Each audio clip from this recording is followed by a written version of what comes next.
Welcome to big talk. నేను విజయ్.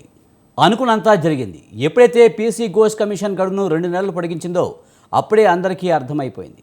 మాజీ CM KCR, అప్పటి ఇరిగేషన్ మంత్రి హరీష్ రావు, అప్పటి ఆర్థిక మంత్రి ఈటెల రాజేందర్ను విచారణకు పిలిచేందుకే ఈ గడువును పెంచిందని, అందరి అనుమానాలను నిజం చేస్తూ కమిషన్ వారికి నోటీసులు జారీ చేసింది. ఇందుకు కేసీఆర్ కాళేశ్వరం విచారణ కమిషన్ ముందు హాజరవుతారా? ఎందుకంటే గతంలో ఇదే ప్రభుత్వం విద్యుత్ కొనుగోలులో అవకతవకలపై జస్టిస్ నరసింహ కమిషన్ ఏర్పాటు చేసింది. అప్పుడు కూడా ఇలానే కేసీఆర్కు నోటీసులు జారీ చేసింది. అయితే తనను విచారించే అర్హత ఆ కమిషన్కు లేదని హైకోర్టులో సవాల్ చేసి తప్పించుకున్నారు. తాజా నోటీసుల విషయంలో కేసీఆర్ ఏ విధంగా స్పందిస్తారన్నది ఆసక్తిగా మారింది. ఇక దీనిపై మనతో మాట్లాడేందుకు పోలేపల్లి రామ్మూర్తి గారు, బీఆర్ఎస్ నాయకులు, అలాగే అందెం రామరెడ్డి గారు, బీజేపీ నాయకులు మనతో ఉన్నారు. వారితో మాట్లాడదాం. ముందుగా అందెం రామరెడ్డి గారు, నమస్తే అండి. నమస్తే అండి. సార్, కాళేశ్వరం ప్రాజెక్టు విచారణ కమిషన్ 2 నెలలు గడువు పెంచడం, వెంటనే మరుసటి రోజే మాజీ సీఎం కేసీఆర్కి, అలాగే హరీష్కి, ఈటెల రాజేందర్కి నోటీసులు ఇవ్వడాన్ని ఎలా చూడాలి? ఈ కమిషన్ వేసి సంవత్సరంన్నర అయిందండి. సంవత్సరంన్నర తర్వాత అసలు కాళేశ్వరం ప్రాజెక్ట్ అంటేనే కేసీఆర్ అందరికి తెలుసు. ఓ చిన్న పిల్లగాడిని అడిగినా చెప్తారు, రాజకీయ పరిజ్ఞానం ఏబీసీలోనే చెప్తారు. మరి కేసీఆర్కు నోటీస్ ఇవ్వాలని సంవత్సరంన్నర తర్వాత ఆలోచన వచ్చిందంటే దీన్ని ఏ విధంగా చూడాలో మనం అర్థం చేసుకోవాలి. ఇంతకుముందు అదే విద్యుత్ కొనుగోలు విషయంలో కమిషన్ అని వేసి దాంతో వేస్తే ఇది కేవలం కేసీఆర్ను బీఆర్ఎస్ తప్పపట్టడం కాదు, కాంగ్రెస్ ఇది బీఆర్ఎస్ కేసీఆర్ కుమ్ముక్కై డ్రామాలు చేస్తుండ్రు. సంవత్సరంన్నర అయింది. ఎందుకంటే మరి రేవంత్ రెడ్డి కూడా కృతజ్ఞత ఏంటంటే ఓటుకు నోటు కేసులో తను డైరెక్ట్గా కెమెరా ముందు దొరికిపోయింది కాబట్టి ఆ కేసును ఆయనకు శిక్ష పడకుండా సాగదీస్తూ ఆయన బెయిల్ అంటే స్టే తెచ్చుకున్న ఈయన పై బెంచ్ వెళ్లకుండా కోఆపరేట్ చేసిండు కాబట్టి లోపాయికారిగా మరి తెర వెనుక ఏ ముడుపులు ఏం జరిగినాయేమో ఎట్లా ఇద్దరు చేసేది కమిషన్ల కోసమే.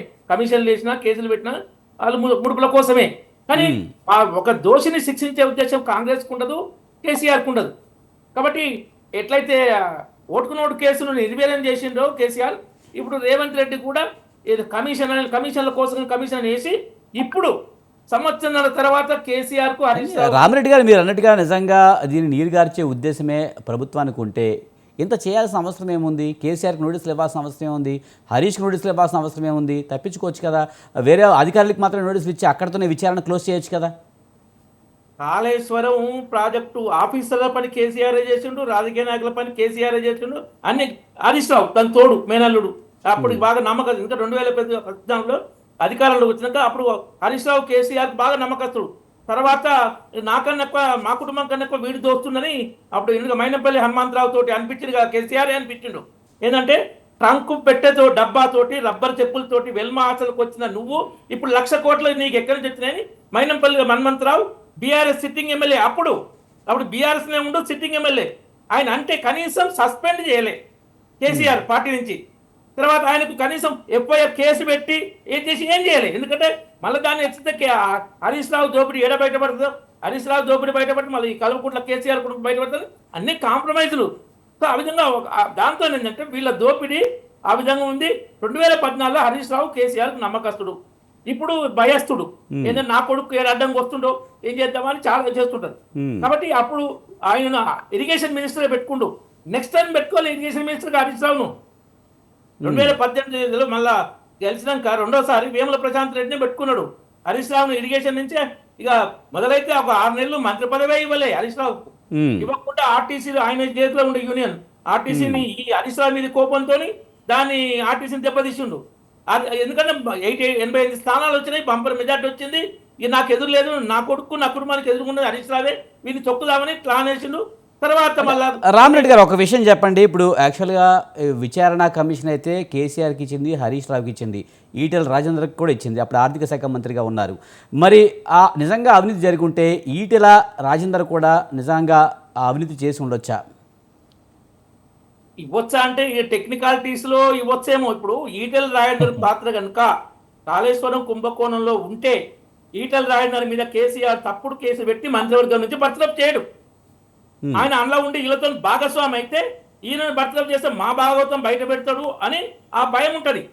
సరే ఆయన పాత్ర ఉందే లేదో అది మరి ఆయన చెప్పుకోవడం తర్వాత రుజువు తెలుసు. అది ఎందుకంటే ఆయన టిఆర్ఎస్ లో ఉన్న కాలం విషయం కాబట్టి అది ఆయన మాట్లాడుకోవాలి, ఆయన చెప్పుకుంటాడు. మాకు నమ్మకం ఏంటంటే ఈటల రాజేంద్రకు ఉన్న పేరు ఏంటంటే నీతిమంతుడు, ఉద్యమ నాయకుడు, ఒక వెనుకబడి దాని నుంచి కష్టపడి పైకి వచ్చింది. వాళ్ళు కూడా మెచ్చుకుంది. ఆరోగ్య శాఖ మంత్రి కరోనా టైంలో అద్భుతం పనిచేసింది. అంటే ఇప్పుడు ఈటల రాజేందర్ ఇప్పుడు సంచలన విషయాలైనా బయట పెట్టే అవకాశం కనిపిస్తుందంటారా? ఒక రకంగా ఇప్పుడు ఆయన బీజేపీలో ఉన్నాడు కనుక, బీఆర్ఎస్ ని విమర్శిస్తున్నారు కనుక ఏమైనా సంచలన విషయాలు బయట పెడతారంటారా? మరి కాంగ్రెస్ బీఆర్ఎస్ కుమ్ముక్కు రాజకీయాల్లో ఈటల రాజేంద్ర కూడా బురద రుద్దాము, దీన్ని మెస్ చేస్తే అటు కేసీఆర్ హరీష్ రావు కూడా తప్పించుకుంటారు. అయిగా ఈటల రాజేందర్ కూడా బీజేపీ కూడా అసలు బీజేపీ ఈటల రాజేందర్ ఒకవేళ దోషం తేలినా బీజేపీ సంబంధం లేదు. ఎందుకంటే ఆయన అప్పుడు టీఆర్ఎస్ లో మంత్రి, ఆయన దోషం తేలితే కాదు, అట్లా రుద్దితే ఒకవేళ దోషం తేలితే అతను అవినీతిపరుడిగా తెలిస్తే మరి అలాంటి అవినీతిపరుడికి అలాంటి ఆరోపణలు ఉన్నప్పుడు బీజేపీలు ఎందుకు చేర్చుకున్నారు? మరి విషయం చెప్తాం, ఆయన నీతిమంతుడు అని మేము 100% నమ్ముతున్నాం. ఈటల రాజేందర్ నీతిమంతుడు, ఉద్యమ నాయకుడు, చాలా కష్టపడి పైకి వచ్చిండు. సరే ఆయన విద్యార్థి దశలో ఒక కమ్యూనిస్ట్ భావజాలం పీడిఎస్లో పనిచేసిన తర్వాత ఆయన బీజేపీలో, ఎందుకంటే కమ్యూనిస్టులు పనిచేసిన బీజేపీలో వచ్చిన వాళ్ళు మంచిగా పనిచేస్తూ ఉన్నారు. కాంగ్రెస్ లో పనిచేసిన వాళ్ళు జ్యోతిరాదిత్య సింధియా కానీ, అస్సాం ముఖ్యమంత్రి కానీ మళ్ళీ బీజేపీలోకి వచ్చి అద్భుతంగా పనిచేస్తున్నారు. అది ఉంటారు. అయితే ఇప్పటికి కూడా మేమైతే నమ్ముతున్నాం ఈటల రాజేందర్ నీతిమంతుడు, ఆయన బురద జల్లడం కోసం రుద్దొచ్చు. కానీ అది నిజమేంటనేది ఆ కమిషన్ దగ్గరన ఇంకా వేరే న్యాయస్థానం విషయంలో ఈటల రాజేందర్ గారు రుజువు చేసుకోవాలి. రైట్. మనతో పాటు పోలేపల్లి రామూర్తి గారు బీఆర్ఎస్ నాయకులు ఉన్నారు, ఆయనతో మాట్లాడుతున్నారు. ఉన్నారు, మీరు కూడా ఉన్నారు. కలవ సుజాత గారు టీపీసీసీ అధికార ప్రతినిధి, ఆర్యవైశ్య కార్పొరేషన్ చైర్మన్, అలాగే నారపరాజు నరసింహరావు గారు విశ్లేషకులు ఉన్నారు, వారితో కూడా మాట్లాడదాం. ముందుగా బీఆర్ఎస్ నాయకుల దగ్గరికి వెళ్దాం. సార్, ఎలా చూడాలి మరి కాళేశ్వరం ప్రాజెక్టు విచారణ కమిషన్ 2 నెలలు గడువు పొడిగించడం, వెంటనే కేసీఆర్ని విచారణకి పిలవడం ఎలా చూడాలి? ఇది పూర్తిగా రాజకీయం అనేది క్లియర్ గా అర్థమవుతుంది. ఎందుకంటే మనం గత 3 రోజుల కింద మనం ఏదైతే ప్రధాన పత్రికలు అన్ని చూసాం, అన్ని పత్రికల్లో ఏం పడ్డదంటే కాళేశ్వరంపై విచారణ పూర్తి, కేసీఆర్ గారిని అడగకుండానే విచారణ పూర్తి చేసిన కమిషన్ సభ్యులు అని క్లియర్ గా పడ్డ తర్వాత వీళ్ళకి ఏమనిపించిందో రాత్రి గట్టెట్లుంటది, కంపల్సరీ మనం కేసీఆర్ని ఇన్వాల్వ్ చేయాలి, ఇంతకుముందు హరీష్ రావుని ఇన్వాల్వ్ చేయాలి, అదే విధంగా బీజేపీ ప్రెసిడెంట్ అడుగుతున్నాడు ఏదైతే ఈటల రాజేందర్ను కూడా ఇన్వాల్వ్ చేయాలి ఇందులో అని, ఏదైతే మోడీ అదే విధంగా ఏదైతే రేవంత్ రెడ్డి అదే విధంగా బండి సంజయ్ ఆడుతున్న నాటకంలో ఇది ఒక భాగంగా మనం రాష్ట్ర ప్రజలు గుర్తించాలి. ఎందుకంటే క్లియర్ గా కాళేశ్వరం అంటే తెలియని వాళ్ళు ఎన్నో రకాలుగా ఎన్నో విధాలుగా మాట్లాడుతారు. కాళేశ్వరం అంటే ఒక మేడిగడ్డ కాదండి, ఒక 20వ నంబర్ పిల్లర్ కాదు. ఎందుకంటే రాష్ట్రంలో కాళేశ్వరం అంటే ఏందన్నది కూడా హరీష్ రావు గారు పదే చెప్తున్నాడు. కొంచెం నేను వివరంగా వెళ్తా. వార్దా నది నుంచి వేన్గంగా నది రెండు ఏదైతే కలిసిన తర్వాత ఏదైతే ప్రాణహితిగా నదిలాగా ఏదైతే పుడతాయో అక్కడి నుంచి స్టార్ట్ అండి. ఎందుకంటే అక్కడి నుంచి వెళ్ళి ఏదైతే తమ్మిడిహట్టి దగ్గర 1.85 ఏదైతే దానికి అక్కడ బ్యారేజ్ కట్టి అక్కడి నుంచి ఆపి ఆ నీళ్లను కింద ఏదైతే గోదావరి మీద ఏదైతే ఉన్న మేడిగడ్డకు తీసుకొచ్చి మేడిగడ్డలో 16.17 నీళ్లను అక్కడ నిల్వ చేసి అక్కడి నుంచి వెళ్ళి దశల వారీగా వాటర్ను ఒక బ్యారేజ్ నుంచి ఒక బ్యారేజ్ నుంచి ఒక రిజర్వాయర్, ఈ విధంగా మొత్తం రాష్ట్రంలో అన్నారంలో 10.87 టీఎంసీల నీళ్లు, అదే విధంగా సుందిలలో 8.83 నీళ్లు, శ్రీపద ఎల్లంపల్లి ప్రాజెక్ట్. ఇది ముఖ్యంగా నేను గుర్తు చేయాల్సింది ఏంటంటే మాకు పేర్లు మారడం అయినా ఇక్కడ కూడా ఇంట్రెస్ట్ లేదు, వాళ్ళు కొంత పూర్తి చేసిపోతే సంపూర్తిగా మొత్తం కంప్లీట్ గా పూర్తి చేసినాం. దానికి ఎల్లంపల్లి శ్రీపదరావు గారు పేరే పెట్టినాం. అక్కడ 20.175 టీఎంసీల నీళ్లు నిల్వ చేసినాం. అక్కడి నుంచి 11 కిలోమీటర్ల టన్నెల్ దొవ్వి అక్కడి నుంచి వెళ్ళి ఇటు గోదావరి మీద ఏదైతే ఆధారపడ్డ శ్రీరామ్ సాగర్ కి, అదే విధంగా కాకతీయ కెనాల్ కి, అదే విధంగా ఏదైతే ఫ్లడ్ ఫ్లో కెనాల్ కూడా అక్కడి నుంచి వెళ్ళి లోయర్ మానేరుకు, అప్పర్ మానేరుకు, ఇట్లా మొత్తం రాష్ట్ర వ్యాప్తంగా వాటర్ ను తిప్పిన ఏకైక ఘనత కేసీఆర్ గారిది. ఇంకో విషయం చెప్తే, ఎందుకంటే అటు వేణుకంగా అదే విధంగా ఏదైతే వార్దా నది నుంచి వెళ్ళి ఇటు బస్వాపూర్ రిజర్వాయర్ వరకు, అదే విధంగా సింగూర్ రిజర్వాయర్ వరకు, అదే విధంగా నిజాం సాగర్ వరకు కాళేశ్వరం నీళ్ళను పారించి, అదే విధంగా గోదావరి నీళ్లను ఏదైతే తాగునీటికి గోదావరి కృష్ణా నీళ్లను, ఎందుకంటే ఏదైతే మిషన్ భగీరథ అని ఒక అద్భుతమైన కార్యక్రమం తీసుకొచ్చి ప్రతి రిజర్వాయర్ లో 10% నీటిని కేటాయించిన ముఖ్యమంత్రి గారు ఎవరైనా ఉంటారంటే కేసీఆర్ గారు. అదే విధంగా గోదావరి నదిలో 32.53 టీఎంసీల వాటర్ ను తాగునీరుగా అందించి దాదాపు, ఎందుకంటే మీకు కాళేశ్వరం విషయం క్లియర్ గా చెప్తా, ఆర్బీఐ చెప్పిన లెక్కనే 2014-15 అదైతే రాష్ట్రం వచ్చిన కొత్తలో 1.31 ఏదైతే కోట్ల ఏదైతే పంట సాగాయి, ఎకరాల పంట సాగాయి, దాన్ని 22-23 వరకు మా చేతికి వచ్చే వరకు 2.29 చేసాం. అంటే దాదాపు ట్రిపుల్ చేసాం. అదే విధంగా నీటి పారకం 9 ఏళ్లలో 156% పెంచిన ఏకైక ఘనత కేసీఆర్ గారు. 2014-15లో 62.49 లక్షల ఎకరాలకు నీళ్లు అందిస్తే మేము పోతూ 159.97 లక్షల ఎకరాలకు నీళ్లు అందించి దాదాపు 9 రైట్ లక్షల రామూర్తి గారు ఎకరాలకు మీరు చెప్పినట్టు దానివల్ల కాళేశ్వరం ప్రాజెక్ట్ వలన చాలా లాభాలు, లేకపోతే రైతులకు చాలా నీళ్ళు అందాయి, పంటలు పడ్డాయి అనుకుందాం. కానీ ముఖ్యంగా నాణ్యతా లోపాలు, అవినీతి, ఈ రెండు విషయాల మీదే ఇప్పుడు విచారణ జరుగుతుంది. ఇప్పుడు మేడిగడ్డ పిల్లరు 7 ఏదైతే కుంగిందో దానికి సంబంధించి మనం మాట్లాడుతున్నాం. ఇప్పుడు ఇందులో నిజంగా అభివృద్ధి జరగలేదంటారా? ఇప్పుడు కేసీఆర్ ని విచారణకి పిలుస్తున్నారు. రైట్ రైట్ నేనేమంటున్నా, విచారణకు పిలిచినా ఏ విధంగా చేసినా మేము రాతపూర్వకంగా ఇస్తామా ఏమి ఇస్తామా అన్నది మాకు గౌరవ కేసీఆర్ నిర్ణయిస్తారు. ఎందుకంటే ఆ కాళేశ్వరం మీద ఇవంతా రాష్ట్రం అంతా ఏదైతే ఆధారపడి ఉన్నదో, ఒకప్పుడు మా ప్రభుత్వంలో 9 ఏళ్ళు ఏదైతే వాటర్ ని సకాలంలో రైతులకు అందించినాం. ఇప్పుడు వాటర్ కరువు వచ్చింది, అదే విధంగా కరెంటు కష్టాలు మొదలైనవి. నేనేమంటున్నా అంటే, మీరు ఏ విచారణ చేసుకున్నా ఏం చేసుకున్నా టీఎంసీ అంటే నేత 1000 మిలియన్ క్యూబిక్ నీళ్ళు అన్నది ఇంతకుముందు మా అప్పుడు అర్థం. ఇప్పుడు టీఎంసీ అంటే తెలంగాణను ముంచిన కాంగ్రెస్ అన్నది రాష్ట్ర ప్రజలు అర్థం చేసుకున్నారు. మీరు ఏ కమిషన్ చేసుకున్నా ఏం చేసినా ఇప్పుడు ఎందుకంటే క్లియర్ గా అర్థమవుతుంది. ఇప్పుడు 3 రోజుల కిందనో మొత్తం కమిషన్ మొత్తం కంప్లీట్ గా పని అయిపోయింది, ఏం లేదంటారు. రాత్రి మంత్రాలు అయిన తర్వాత మరి కమిషన్ పోయిందో లేకపోతే కమిషన్ ఏ విధంగా ఫోన్లు పోయినాయో కాల్స్ పోయినాయో ఏం తెలియదు. కానీ మొత్తానికైతే వాళ్ళ మొత్తం ఇంకా 2 months వాళ్ళు పొడిగించుకున్నారు. ఆ పొడిగించుకొని వాళ్ళు ఏం చేస్తారో చూద్దాం. నేనేమంటున్నా అంటే, వీళ్ళు విచారణ చేసుకోవాలి, ఏమైనా చేసుకోవాలి, కానీ తెలంగాణకు నీళ్ళు అందించాలి. అటు గోదావరి నీళ్లను అక్కడ ఏదైతే ప్రాజెక్టులు అక్కడ వాటర్ రాపకుండా కిందికి ఏదైతే బంగాళాఖాతం కోలు పెడుతున్నారో, అదే విధంగా కృష్ణా నది నీళ్లను కూడా మనకు రాకుండా కంప్లీట్ గా ఆంధ్రతోని మొత్తం కుమ్మక్కై చంద్రబాబు చెప్పు చేతుల్లో ఉండి ఏదైతే రేవంత్ రెడ్డి ప్రవర్తిస్తున్నాడో, ఈ 2 తీరును గమనిస్తూ రాష్ట్ర ప్రజలు దయచేసి ఏ కమిషన్ వేసినా ఏం వేసినా కూడా కేసీఆర్ గారిని ఏం చేయలేరు. రాష్ట్ర ప్రజలకు వాళ్ళు నీళ్లు ఇవ్వాలని కేసీఆర్ గారు కోరుకుంటున్నారు. అదే విధంగా అలా కాదు రామూర్తి గారు, ఇప్పుడు కాళేశ్వరం మేడిగడ్డ పిల్లర్ కుంగడం కూడా ఆంధ్రప్రదేశ్ సీఎం చంద్రబాబు నాయుడు ప్రోద్బలంతో జరిగిందంటారా? మరి ఈ నాణ్యత లోపాల గురించి కదా మాట్లాడుతున్నారు. నేను ఏమంటున్నా అంటే, ఒక పిల్లర్ గులనకి వాళ్ళు ఇప్పుడు రిపోర్ట్ ఇస్తారు కదా, రిపోర్ట్ ఇచ్చిన తర్వాత వాళ్ళు దాచుకుంటారా, అది ఏం జరిగింది ఎట్లా జరిగింది అన్నది వాళ్ళు చెప్పాలి. ఫస్ట్ పిల్లర్ ఎట్లా కుంగిందని చెప్పాలి. కేసీఆర్ ఉన్నాడా లేకపోతే ఇంకెవరు ఉన్నారా? ఇప్పుడు వాళ్ళ హయాంలో కూడా ఇప్పుడు ఏదైతే కాళేశ్వరం కట్టిన ఏదైతే కంపెనీకి వాళ్ళు కూడా వర్క్ ఇస్తున్నారు కదా, మరి వాళ్ళ మీద క్రిమినల్ చర్యలు తీసుకోవాలి కదా. ఇప్పుడు ఎవరైతే రామూర్తి గారు మిగతా వాళ్ళతో కూడా మనం మాట్లాడాలి, వాళ్ళతో మాట్లాడదాము. మనతో పాటు కలవ సుజాత గారు టీపీసీసీ అధికార ప్రతినిధి ఉన్నారు, ఆమెతో మాట్లాడదాం. కలవ సుజాత గారు నమస్తే అండి. రైట్ ఈ లోపు మనం నారపరాజు నరసింహారావు దగ్గరికి వెళ్దాం. నరసింహారావు గారు నమస్తే అండి.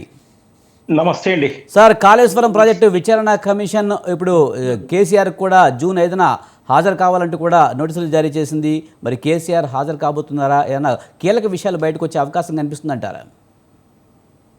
మురళి గారు, విజయ్ గారు, మీకు రైట్ సుజాత గారు ఒక్క నిమిషం అండి, ఆయన తీసుకుందాం. మీరు ఒక 2 minutes అండి. రైట్ నరసింహారావు గారు మీరు కంటిన్యూ చేయండి. విజయ్ గారు, మీకు బీజేపీ, బీఆర్ఎస్, కాంగ్రెస్ పార్టీకి సంబంధించినటువంటి లైవ్ షోలో ఉన్నటువంటి ప్రతినిధులకు, స్వతంత్ర ఛానల్ చూస్తున్నటువంటి వీక్షకులందరికీ శుభ సాయంత్రం.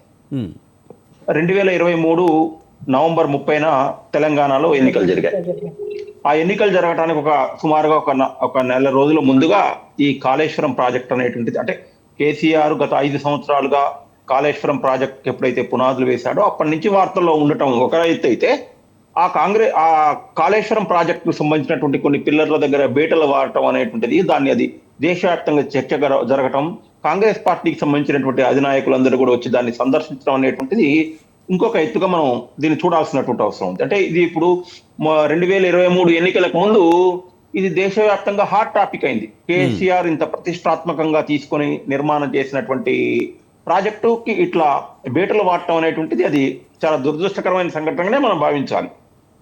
కారణం ఏంటంటే, ఆయన గతంలో అనేక సందర్భాల్లో ఆయన మంచి ఒక బ్రహ్మాండమైనటువంటి కమ్యూనికేటర్, ఆయన అద్భుతమైనటువంటి మాటల్ని ప్రజలకు తీసుకెళ్ళగలిగినటువంటి వాక్చాతుర్యం ఉన్నటువంటి వ్యక్తి.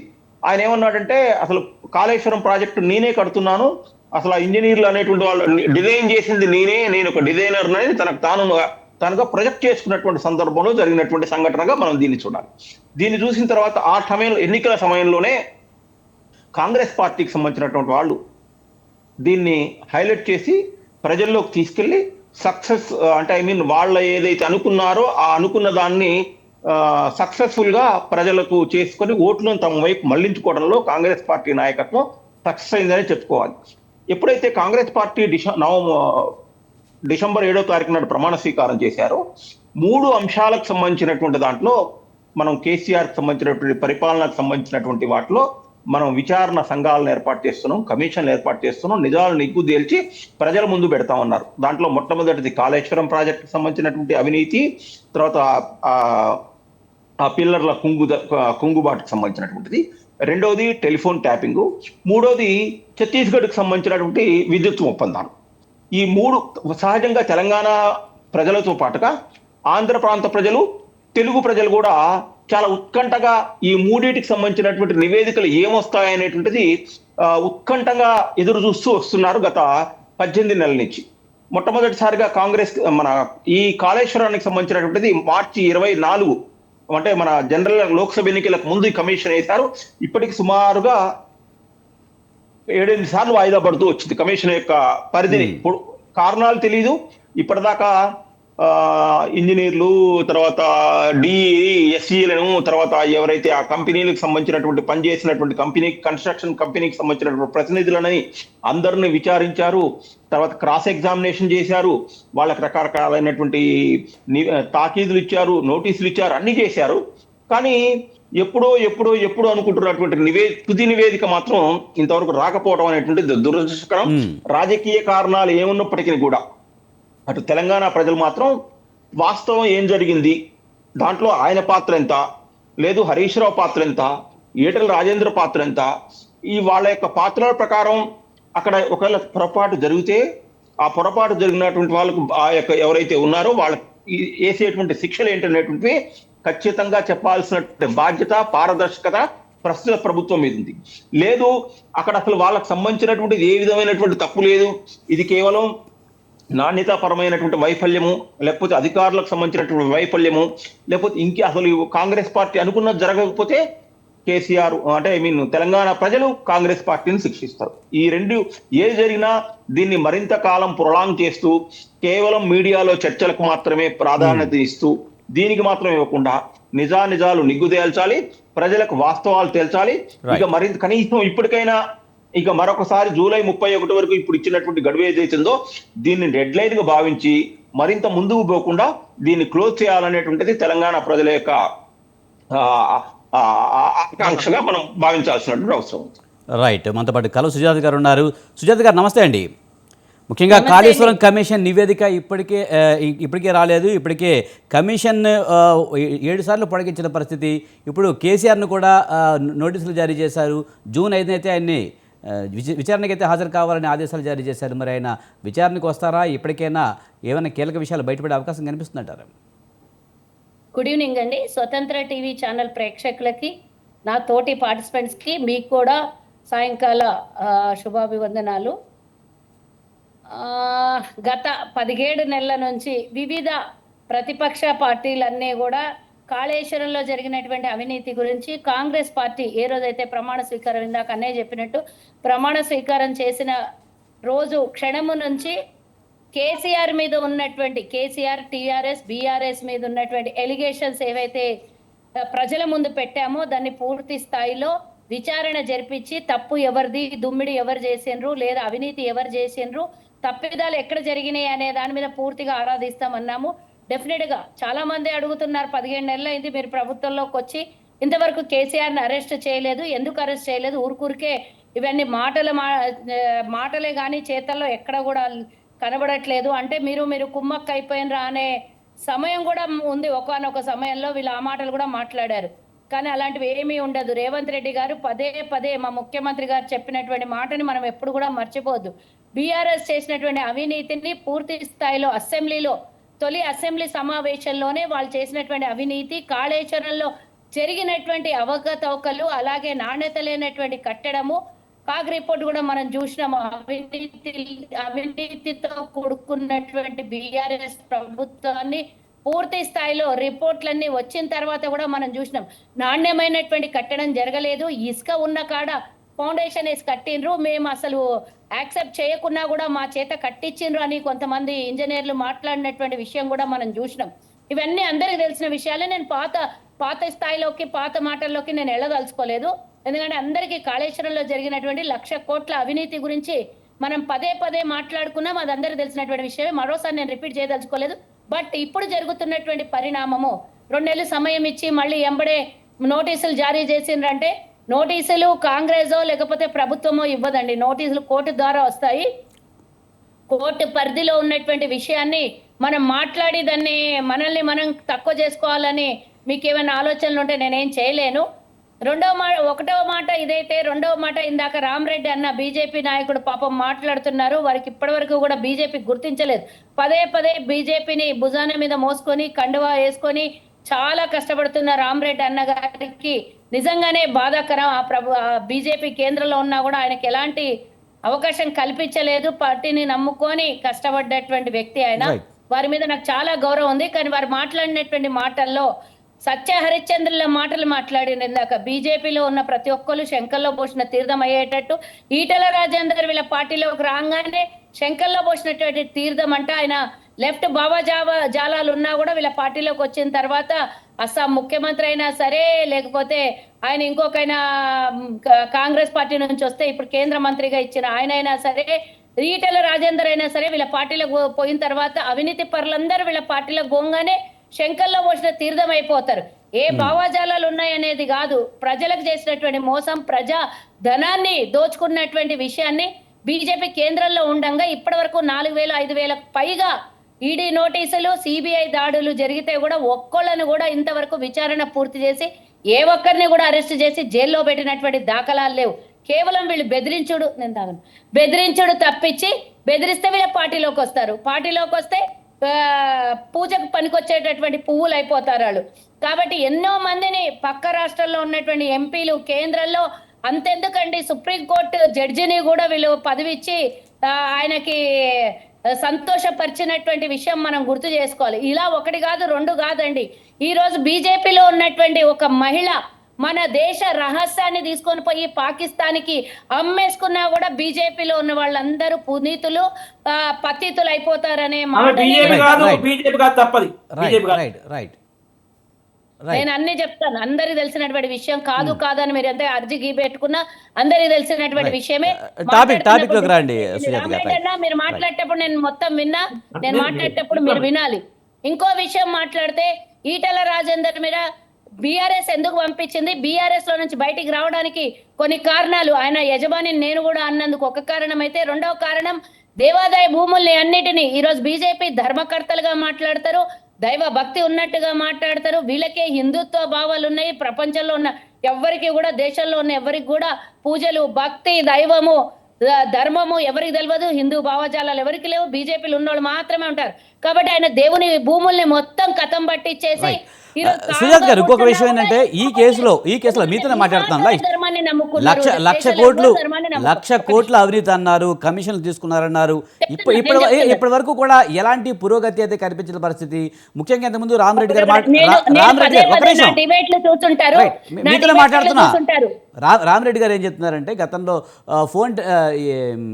రేవంత్ రెడ్డి ఓటుకు కేసుకు సంబంధించి బీఆర్ఎస్ ఇంకా మిగతా బెంచ్లను ఆశ్రయించకుండా ఉండటం కోసం ఈ కాళేశ్వరం ఫోన్ ట్యాపింగ్ విషయాల్లో కావాలని లేట్ చేస్తున్నారనేది వాళ్ళు చెప్తున్న ఆరోపణ. ఒక్క నిమిషం, జైలుకి వెళ్ళాడు, అరెస్ట్ అయ్యాడు, కోర్టు బెయిల్ మీద బయటకు వచ్చాడు, కేసు నడుస్తూ ఉంది, కేసుకు హాజరవుతూనే ఉన్నాడు కదా.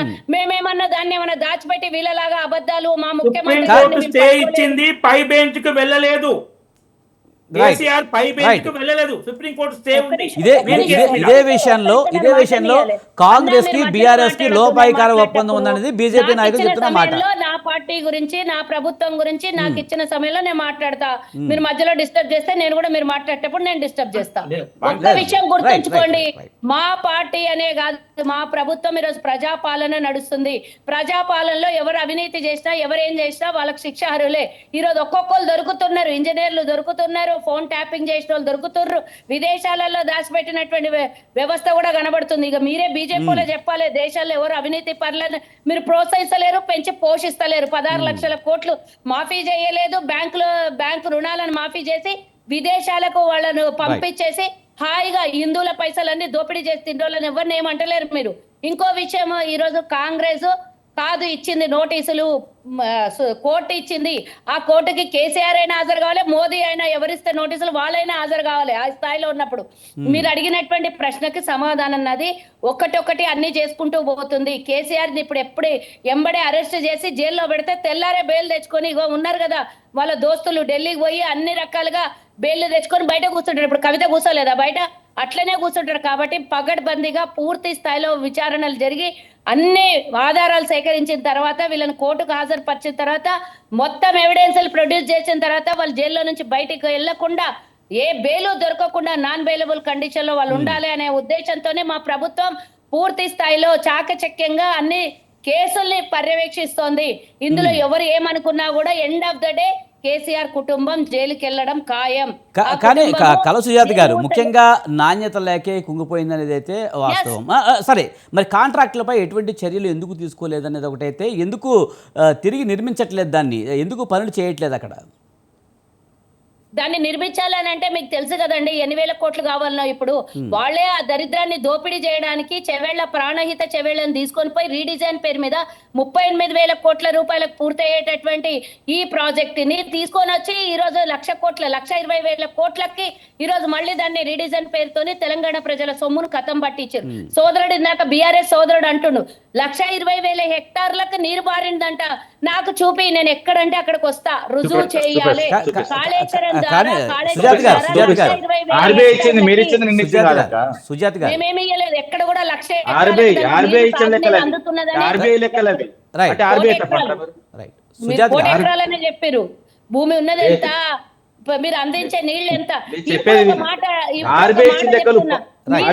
కాళేశ్వరం ద్వారా నీళ్ళు అందించింటే ఈ రోజు కాళేశ్వరం నీళ్ళు అందకుండానే ఈ రోజు ఎన్ని లక్షల మెట్రిక్ టన్నుల ధాన్యం వరి పండిందో రాష్ట్రంలో ప్రపంచ. సుజాత గారు, ఇంకొక విషయం ఏంటంటే, మీరు చెప్తున్నట్టు ఇంకా చాలా వేల కోట్లు అవుతాయో లేకపోతే 100 కోట్లు అవుతాయో తెలియదు, కానీ దాన్ని మరమ్మతులు చేయకపోయినా లేకపోతే తిరిగి నిర్మించకపోయినా ఇంకా డ్యామేజ్ ఎక్కువగా ఉండే అవకాశం ఉంది కదా. కేంద్రం నుంచి వచ్చిన రిపోర్ట్ చూసారు కదా, కమిటీ వేశారు, మీరు విన్నారు కదా. దాన్ని అక్కడికి ఏదో ఒక నిమిషం రామూర్తి గారు, రైట్ రామరెడ్డి గారు మీరు ఎలా చూస్తారు? ఇప్పటికే కాంట్రాక్ట్ మీద ఎలాంటి చర్యలు తీసుకోలేదు. పాకిస్తాన్ వాళ్ళని పోషించి టాపిక్ డివైడ్ చేద్దండి. రైట్ రామరెడ్డి గారు, జ్యోతి మల్హోత్రాకు బీజేపీ లింక్ అని ఫేక్ ఫోటో పెట్టారు, ఫేక్ అని ప్రూవ్ అయింది. ఇలాంటి దుష్ప్రచారాలు చాలా చేస్తారు. మీరు ప్రూవ్ చేసుకుంటే సరిపోతుందా? అది ఆధారాలు మా దగ్గర పట్టుకొని వచ్చి బీజేపీ ప్రభుత్వం వచ్చినాక ఈ కేసుల మీద దీర్ఘకాలం జరుగుతుంది. మీరు మాట్లాడు. ఈ నేషనల్ హెరాల్డ్ పేపర్ 2,000 కోట్ల ప్రాపర్టీని 50 లక్షలకు దొబ్బేసే కుట్ర చేస్తే దాని మీద వీళ్ళు ఉన్నప్పుడే కేసు బుక్ అయింది. దాన్ని మేనేజ్ చేయబోతే సుబ్రహ్మణ్య స్వామి మళ్ళీ చేస్తే బెయిల్ మీద ఉండ్రు. సోనియా గాంధీ, రాహుల్ గాంధీ బెయిల్ మీద ఉండి ఇప్పుడు వాళ్ళు అలా మెయిన్ లీడర్లే ఒక 2,000 కోట్ల స్వతంత్రం కోసం. రామరెడ్డి గారు, టాపిక్ లోకి వచ్చేయండి సార్. Topic please. ఇంకోటి ఈ ప్రాణహిత చేవెళ్ళి అని చాలా గొప్పగా చెప్పుకుంటారు కదా. 38,000 కోట్ల ప్రాజెక్టు వాళ్ళు ఉన్నప్పుడు రివైవ్ చేసింది. వీళ్ళు 6 ఏళ్ళ అధికారంలో ఉండి 1,300 కోట్లు ఖర్చు పెట్టారు. కట్టడి మట్టి బయలు ఏది తుమ్మిడి అట్టి దగ్గర పోయి చేవెళ్ళ టన్నల్ తీస్తే భూగర్భ జలాలు పోయి బోర్లు ఎండిపోయినాయి. వీళ్ళ పని అది. అంటే 38,000 కోట్ల ప్రాజెక్టుకే ఒక్కసారి 6,1300 కోట్లు అంటే మొత్తం కట్టుబడికి ఎంత టైం కావాలి? అన్న నీకు రామరెడ్డి అన్న ఒక చిన్నది, సారీ ఏమనుకోవద్దు. 8 ఏళ్ల కింద కూర్చున్నప్పుడు కాళేశ్వరం ప్రాజెక్ట్ ని పొగిడింది నువ్వే అన్నా. ఇది చాలా బాగుంది, ఏ పార్టీ అయితేంది అని పొగిడినాడు నువ్వే అన్నా. మాట్లాడుతుంది ప్రాణహిత మీద. నేను కాళేశ్వరం ప్రాజెక్టు లొకేషన్ అంటే తుమ్మిడిహట్టి దగ్గర కన్నా ఇక్కడ మేడిగడ్డ దగ్గర నీటి లభ్యత ఎక్కువ ఉంది. టెక్నికల్ అంశంలో విషయం నేను చెప్పిన, టెక్నికల్ అంశం వరకు తుమ్మిడిహట్టి దగ్గర ఆ మహారాష్ట్ర ప్రభుత్వము 148 మీటర్లకు మించి అనుమతి ఇవ్వలేదు. కేంద్రంలో, మహారాష్ట్రలో, ఉమ్మడి తెలుగు రాష్ట్రాల్లో కాంగ్రెస్ ప్రభుత్వాలు 10 ఏళ్ళకు ఉన్నా కానీ అది అగ్రిమెంట్ కాలే. వీళ్ళు 10 ఏళ్ళ అధికారంలో అగ్రిమెంట్ తెచ్చుకోలే, తట్టెడు మట్టి పోయలే, దాని మీద డ్రామాలు చేస్తారు. అయితే ఇంకొకటి, గోదావరి నది ఏంటంటే మన దేశంలో వరద ఎక్కువ మూడో పెద్ద నది. ఫస్ట్ అది బ్రహ్మపుత్ర, సెకండ్ గంగా, థర్డ్ గోదావరి. దక్షిణ భారతదేశంలో గోదావరి నెంబర్ 1. దాని మీద ఇప్పుడు నది దగ్గరికి వచ్చినప్పుడు తక్కువ దూరంలో ప్రాజెక్ట్ కడితే డ్యామ్ నిలవదు. ఒక్కొక్క నది మీద ఒక్కొక్క తీర్పు ఉంటుంది. ఏంటంటే కేసీఆర్ తనే ఇంజనీర్ అయినట్టు ఒకరు చెప్తున్నాడు. మూర్ఖంగా తను డిజైన్ చేసి కాళేశ్వరం కాస్త కూలేశ్వరం అయింది. అది కూలేశ్వరం ప్రాజెక్టు. డిస్కవరీ ఛానల్లో గొప్పగా పెట్టుకున్నారు వీడియో. ఇది కూల్పంగా దాంట్లోకి వెళ్ళి తీసేసారు డిస్కవరీ ఛానల్కి వెళ్ళి. ఇది దాని వీళ్ళు ప్రతి ఒక్కరు తెలుసు. కేసీఆర్ మీద ఇంతవరకు కేసు ఫైల్ చేయలే కాంగ్రెస్ గవర్నమెంట్. ఇంతవరకు కాళేశ్వరం విషయంలో కేసు లేదు. ఏంటంటే కమిషన్ల కోసం కమిషన్ పచ్చి దగా ఇద్దరు కుమ్ముక్కై మొత్తం తెలంగాణ ప్రజలు మభ్యపెట్టి దోసుకున్న దాన్ని పంచుకుంటున్నారు. ఇంతకుముందు మీరు అప్పుడు 7 లక్షల కోట్ల 8 లక్షల కోట్లు అప్పు చేసారు, అంతా మీరే దోసుకుని మాకు రాలే, అందులో మాకు కొంత పర్సంటేజ్ ఇస్తే మేము మీ కేసులు నిర్వీర్యం చేస్తాం. దానికోసమే కమిషన్లు పెట్టాం. 7 సార్లు వాయిదా. ఈ కాళేశ్వరం కమిషను 7 సార్లు వాయిదా. 7 సార్లు వాయిదా తర్వాత అసలు దోషి కేసీఆర్ నోటీస్ ఇవ్వాలి నిర్ణయం. ఇది చాలా ఆశ్చర్యం వేస్తుందండి. ఇందులో అది ఏ దిశలో జరుగుతుంది, తెర వెనుక ఏం జరుగుతున్నాయి చాలా బాధేస్తుంది. 7 సార్లు వాయిదా తర్వాత కేసీఆర్ నోటీస్ ఇస్తుందా? దీని వెనుక అసలు ఉద్దేశం ఏంది? కమిషన్ పెట్టాం రేవంత్ రెడ్డి ప్రభుత్వం ఉద్దేశం ఏంది? ప్రజలకు ఆ దోపిడీని తీసుకురావడమా, ఆ దోపిడీలో కమిషన్ దొబ్బడమా అనేది స్పష్టంగా తెలుస్తుంది. కాబట్టి ఇప్పుడు మళ్ళీ 2 నెలలు వాయిదా అంటారు, ఇంకోసారి వాయిదా. ఇంకోటి కేసీఆర్ నోటీస్ ఇస్తే వెంటనే వస్తారా? విద్యుత్ కొనుగోలు విషయంలో వచ్చిందా? ఎప్పుడో సంవత్సరం అయితే దాదాపు నోటీస్ ఇచ్చి ఏమైంది? సంవత్సరం కింద నోటీస్ ఇచ్చిన దాంట్లో ఏమి జరగలేదు. ఇప్పుడు నోటీస్ ఇచ్చి 2 నెలలు వాయిదా వేసామని జరుగుతుందా? హరీష్ రావు వెళ్ళి మళ్ళా ఆ ఎర్రవల్లి ఫామ్ హౌస్ లో కేసీఆర్ కలిసిండు. ఈ నోటీసులో బయట రాగానే పోయి ఇద్దరు కూర్చొని సమావేశం జరిగింది. 5:30-6 ప్రాంతంలో వెళ్ళి కలిసిండు. నేను టీవీ అంటే రామిరెడ్డి గారు, ఒకవేళ ఈ విచారణకు కేసీఆర్ రాకపోతే అరెస్ట్ చేస్తారన్న ఊహాగానాలు కూడా ఉన్నాయి కదా. కాంగ్రెస్ ప్రభుత్వం చాలా కాలంగా చెప్తుంది ఖచ్చితంగా కేసీఆర్ జైలుకి వెళ్తారు, కాళేశ్వరంలో 1,00,000 కోట్ల అవినీతి జరిగిందని చెప్తున్నారు కదా. మరి అరెస్ట్ జరిగే అవకాశం ఏం కనిపించట్లేదంటారా? అరెస్ట్ చేయాలనుకుంటే వాళ్ళు ఎన్నికల ముందు కొంచెం స్టంట్ మా మధ్యనే పోటీ ఉంది, వాళ్ళు గెలిచినా మేము గెలిచినా మేము పంచుకుంటాం దోచుకున్నది అని దాంట్లో రాజకీయం కోసం అంటే అరెస్ట్ చేసింది. ఎప్పుడు అరెస్ట్ చేసేవాళ్ళు? కేసే పెట్టలేదండి ఇప్పటి వరకు. ఒక ఎఫ్ఐఆర్ లేదు. కల్వ సుజాత గారు చెప్పినప్పుడు కూడా ఏమన్నారంటే సరైన ఆధారాలు చూసి పూర్తి స్థాయి విచారణ జరిగిన తర్వాత తప్పించుకోకుండా అన్ని పాయింట్లు పెట్టుకుని తర్వాత అరెస్ట్ చేస్తారు, లేకపోతే అందులో అవినీతిని బయటపెట్టే అవకాశం కనిపిస్తుంది అన్నారు. పూర్తి స్థాయిలో విచారణ జరగకుండా ఎలా విషయాలు బయటకు వస్తాయి? వాళ్ళు అధికారంలోకి వచ్చినాక సంవత్సరం తర్వాత నోటీస్ ఇస్తుందంటే వాళ్ళ నిజాయితీ ఎంత ఉంది? కేసీఆర్ దోపిడీ మీద చర్యలు తీసుకునే నిజాయితీ ఎంత ఉందో కాదు. నోటీస్ ఇవ్వడానికి అరెస్ట్ చేయకపోయినా నువ్వు సంవత్సరాల కింద నోటీస్ ఇవ్వచ్చు కదా, ఎఫ్ఐఆర్ చేయొచ్చు కదా, ఎందుకు చేయలే? కమిషన్ తోని అంతకుముందు సిబిఐ వాళ్ళు ఏం చేస్తారు? సిబిఐ దాన్ని ఇన్వెస్టిగేట్ చేయాలని అపోజిషన్ లో ఉన్నప్పుడు రేవంత్ రెడ్డి మొత్తుకుండు. మరి వచ్చే అధికారులకు సిబిఐకి సిబిఐ ఇప్పుడు కవితను జైలు లోపలేసి కదా. ఇంకోటి కోర్టులో ఉన్నప్పుడు మాట్లాడకూడదు, కోర్టు విషయాలు మనం కామెంట్ చేయకూడదు అన్నది. మరి కవితకు బెయిల్ వస్తే బీజేపీ బీఆర్ఎస్ ఒకటైందని ఒక కామెంట్ చేసి సుప్రీంకోర్టుతో చివర్లు తిన్నాడు కదా రేవంత్ రెడ్డి. మరి ఆ కేసు వాదించి కూడా కాంగ్రెస్ లీడరే. మళ్ళీ కవితకు బెయిల్ ఇప్పించినందుకు వాదించి ఆయన రాజ్యసభకు పంపిన తెలంగాణ నుంచి అభిషేక్ మను సింఘ్వి. ఇది కాంగ్రెస్ బీఆర్ఎస్ కుమ్ముకురాడానికి ప్రత్యక్ష నిదర్శనం. కాళేశ్వరం కేసు అయినా, ఫోన్ ట్యాపింగ్ అయినా, విద్యుత్ కొనుగోలు అయినా కుమ్ముక్కై ప్రజలను తప్పుతో పట్టిస్తున్నారు. కాంగ్రెస్ పార్టీలో నిజాయితీ లేదు. కేసీఆర్ కుటుంబం బాగా దోసుకు తెలంగాణ నిండా ముంచింది. అప్పుల తెలంగాణ, తాగుబోతుల తెలంగాణ, ఆత్మహత్యల తెలంగాణ చేసింది. రైట్. రామూర్తి గారు, ఆ రోజు ఇంజనీర్ల మాట వినకుండా కేసీఆర్ సొంత డిజైన్తో చేశారు, అసలు రక్తంతో కట్టాను అన్నట్టుగా మాట్లాడారు. మరి ఈ పూర్తి బాధ్యత అంతా కేసీఆరే వహించే అవకాశం కనిపిస్తుందా? ఇప్పుడు ఇక్కడ నిర్మాణాలు అయితే కొంత కుంగిన పరిస్థితి, కూలే పరిస్థితిలో ఉంది. మరి ఎలా చూడాలి? ఒక పూర్తి బాధ్యత కేసీఆర్ తీసుకుంటారా? మరి ఈ సందర్భంలో ఏదైతే నీటి ఋషి విద్యాసాగర్ రావు గారి పేరు ప్రస్తావించాలి. ఎందుకంటే నీళ్లు, నిధులు, నియామకాల పేర్లోనే అన్యాయం జరిగింది కాబట్టి నీళ్ల విషయంలో ఒక పకడ్బందీగా ఒక ప్రాజెక్టు కట్టుకొని గోదావరి మీద దాన్ని మనం ఏదైతే రివర్స్ పంపింగ్ ద్వారా ప్రపంచంలో అతిపెద్ద లిఫ్ట్ ఇరిగేషన్ ప్రాజెక్ట్ కట్టుకోవడం జరిగింది. దీనిలో వీళ్ళు ఏంటంటే 98 కోట్లు ఏదైతే మేము ప్రారంభించినామో దాన్ని వీళ్ళు 1,00,000 కోట్లు అంటే వాస్తవంగా 1,00,000 కోట్లకు సంబంధించిన ఒక ప్రాజెక్ట్ ను 1,00,000 కోట్ల అవినీతి జరిగితే ప్రాజెక్ట్ ఎక్కడ ఉంటుంది? ఫస్ట్ ఆఫ్ ఆల్ ఏంటంటే కొట్టుకపోయింది, కూలిపోయింది అని మాట్లాడతారు. అది నిటారుగా నిలబడ్డది. అదే విధంగా నేను ఏమంటున్నా అంటే, ఇప్పుడు వీళ్ళు ఈ కమిషన్ కూడా నాకు తెలిసి 2-3 రోజుల కింద అన్ని ప్రధాన వార్తల్లో మరి ఇంతకుముందు కూడా చెప్పాను, అయిపోయింది, కంప్లీట్ గా మేము రిపోర్ట్ ఇస్తున్నామని కమిషన్ వెల్లడించడం జరిగింది. కేసీఆర్ గారిని ఎవరిని కానీ ఇన్వాల్వ్ చేయడం లేదని కంప్లీట్ చెప్పేసింది.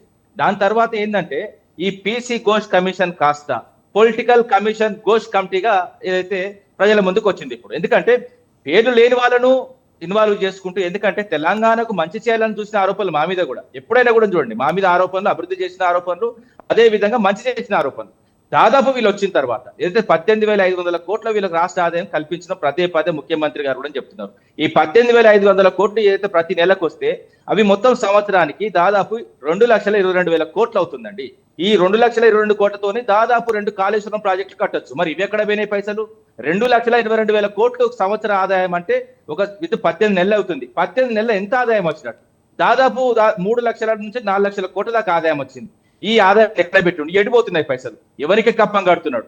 అదే విధంగా ప్రాజెక్ట్ లో ఒక్క పిల్లర్ ఊడిపోయిందండి. నేనేమంటారు, కాళేశ్వరం ప్రాజెక్ట్ అంటే 3 బ్యారేజ్ లో ఒక్క బ్యారేజ్ లో కుంగిపోయింది. దాన్ని రిపేర్ చేయకపోగా దాని మీద రంధ్రావేషణ చేసి కొండను దవ్వి చిట్టాలకనే పట్టినడతారు వీళ్ళు. నేను చెప్తున్నా, చిట్టాలకనే పడతారు. అదే విధంగా 15 రిజర్వాయర్లు, అదే విధంగా 21 పంప్ హౌస్లు, 19 సబ్ స్టేషన్లు, అదే విధంగా 98 కిలోమీటర్ల ప్రెజర్ ఏదైతే మెయిన్స్, అదే విధంగా 203 కిలోమీటర్ల సొరంగాలండి, అవి బాగానే ఉన్నాయి కదా. అదే విధంగా ఏదైతే 530 మీటర్ల ఎత్తుకు వాటర్ ను మేము పంపు చేసినాం. అదే విధంగా 1,531 కిలోమీటర్ల గ్రావిటీ కెనాల్స్ అండి. కాశ్మీర్ టు కన్యాకుమారి మనం ఎన్ని కిలోమీటర్లు అంటే 3,475 కిలోమీటర్లు. అందులో సగం దాదాపు దేశంలో సగభాగం కెనాల్స్ దొరికిన ఘనత ఎవరిదంటే గౌరవ కేసీఆర్ గారు. ఇది కేసీఆర్ అంటే. ఒక్క పిల్లర్ కాదండి కాళేశ్వరం అంటే.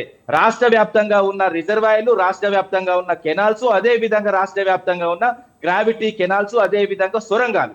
ఇది కాళేశ్వరం అంటే. ఇప్పుడు మనం అన్ని విధాలుగా మాట్లాడుకుంటే ఏమిటి? అవినీతి అవినీతి అవినీతి అంటే అమృతం లాంటి ఒక పాలల్లో ఒక విషం చుక్క కలిపితే అయిపోద్దండి. మీరు ఏం చేసిల్లండి? మీరు దాదాపు 18 నెలలు అవుతుంది. 18 నెలల ఆదాయాన్ని లెక్క పెట్టండి, ప్రజల ముందు పెట్టండి, అసెంబ్లీ పెట్టండి. 18 నెలల ఆదాయాన్ని మీరు ఎక్కడ ఖర్చు పెట్టి, ఏ విధంగా ఖర్చు పెట్టి తీసుకొచ్చిన అప్పు 1,60,000 కోట్ల అప్పు తీసుకొచ్చింది ఒక 18 నెలల్లో. మేము దాదాపు 9 ఏళ్లలో 4 లక్షల చిల్లర మాత్రమే తీసుకొచ్చినాం. 4 లక్షల చిల్లర తీసుకొచ్చి ఏం చేసినాం అన్నది కూడా ప్రజల ముందు ఉన్నది. మేము ప్రాజెక్టులు కట్టాం, సమీకృత కలెక్టరేట్లు కట్టాం, మెడికల్ కాలేజ్ కట్టాం, కేంద్రం ఇచ్చినా ఇయ్యకపోయినా కట్టాం. అదే విధంగా గురుకుల విద్యాలు, ఎస్సీ ఎస్టీ బీసీ మైనార్టీలకు మంచి అన్నం పెట్టినాం, సన్న బియ్యంతో అన్నం పెట్టినాం. ఇంతకుముందు వీళ్ళ పరిస్థితి ఏంటంటే ఇటు సైడ్ వేస్తే అటు సైడ్ కొట్టకపోయేది, అటు సైడ్ వేస్తే ఇటు సైడ్ కొట్టకపోయేది. దొడ్డ అన్నం పెట్టి దాదాపు అంతే. ఎందుకంటే రాష్ట్రంలో చూసుకుంటే దాదాపు 500 దగ్గర రైతులు వస్తున్నారు, చనిపోతున్నారు. అదే విధంగా విద్యార్థుల పరిస్థితి దాదాపు 100 దాటిలు, వాళ్ళ దగ్గరికి పోరు. దాదాపు ఢిల్లీకి మాత్రం దాదాపు 32-33 సార్లు పోతారు. కానీ ఒక చనిపోయిన రైతు దగ్గర పోయిందా, రైతు కూలి దగ్గర పోయిందా, లేకపోతే విద్యార్థుల దగ్గర పోయిందా, లేకపోతే ఈ ప్రభుత్వం ఏం చేస్తున్నది? ఏదైతే మహిళలను రోడ్ల మీద ఏదైతే బట్టలు ఇప్పి కొట్టే పరిస్థితి తీసుకొస్తుంది. ఎందుకంటే రామూర్తి గారు, మన సబ్జెక్ట్ డివైడ్ చేయొద్దు. ముఖ్యంగా సరైన నేల పరీక్షలు చేయలేదు, భౌగోళిక సర్వే చేయలేదు, ఇవన్నీ నిర్వహించకుండా నిర్మాణం చేపట్టారని నేషనల్ సేఫ్టీ అథారిటీ కూడా నివేదిక ఇచ్చింది. మరి దానికి ఏమంటే చెప్తాను, national dam safety authority report ఏ విధంగా ఇచ్చింది, వాళ్ళు ఎందుకు ఇచ్చింది అన్నది కూడా నేను చెప్తున్నా. ఇది గూడు పుటాని చంద్రబాబు నాయుడు, రేవంత్ రెడ్డి, మోడీ ఆడుతున్న నాటకం. ఎన్నికలు ఉన్నప్పుడు, ఎన్నికల దగ్గర వస్తున్నప్పుడే ఈ రిపోర్ట్లు బయటకు వస్తే, ఈ మాటల దగ్గరకు వస్తాయి. దాని తర్వాత సైలెంట్ అవుతారు. మీరు చూడండి, విద్యుత్ కొనుగోలు కూడా ఎలక్షన్ టైంలో మాట్లాడిల్లు. కాళేశ్వరాన్ని అది ఒక్క పిల్లర్ కూలగొట్టే రాజకీయంగా యూజ్ చేసుకున్నారు, ఇంకా కూడా రాజకీయంగా యూజ్ చేసుకుంటున్నారు. కాళేశ్వరం అన్నది వాళ్ళ ఎన్నికలకు ఉపయోగపడ్డది తప్ప ఇప్పుడు ఏమంటున్నారు, ప్రజలకు దాదాపు 9 ఏళ్ళు ఉన్నప్పుడు ఉపయోగపడ్డది. వీళ్ళు వచ్చిన తర్వాత ఎక్కడ ఉపయోగపడుతుంది? నీళ్ళు ఇస్తున్నారు అందుకెళ్ళి. నేనేం చెప్తున్నా, అదే విధంగా ఎన్ని ప్రాజెక్టులు ఉన్నా, ఎన్ని రిజర్వాయర్లు ఉన్నా అక్కడి నుంచి వాటర్ రావాల్సింది ఏదైతే కాళేశ్వరం నుంచి లేకపోతే కృష్ణా నుంచి.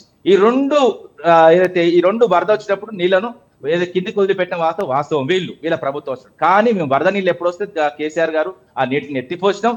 దాదాపు తెలంగాణలో కరువు లేకుండా చేసినాము, పంటలు పసిడి పంటలు పండినాయి. వీళ్ళు వచ్చిన తర్వాత కాళేశ్వరంతో నీళ్లు మేమిస్తే వీళ్ళు కన్నీళ్లు వస్తున్నారు.